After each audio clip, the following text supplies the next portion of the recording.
Okay, so just like we put a big emphasis on passive assessment of the hip, passive assessment to a degree with the upper limb, especially the elbow and the wrist, we want to have a passive assessment of Sarah's ribcage, because that's ultimately the biggest thing that we want to restore before we worry too much about doing a lot of stuff with the diaphragm and the pelvic floor. So if we can get that rib cage to move as much as we can within reason and tolerate load, we're going to have a massive impact on movement variability.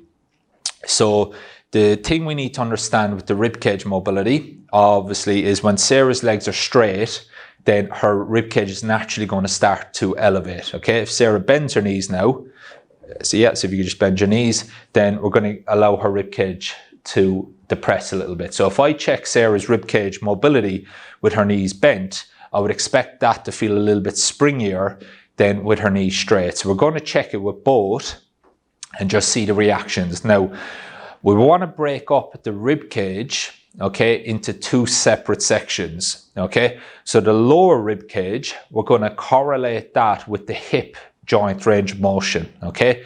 So one of our key indicators for rib cage mobility, like we've seen in module 2, for the lower rib cage will be hip flexion, internal rotation. Okay, so we've seen in module 2 that when we depress Sarah's rib cage, her lower rib cage, that we see an improvement in her hip flexion, hip internal rotation. And likewise with module 2, you need to be careful that we don't start treating the hip if it's actually something that we need to be treating in module 4 around the rib cage.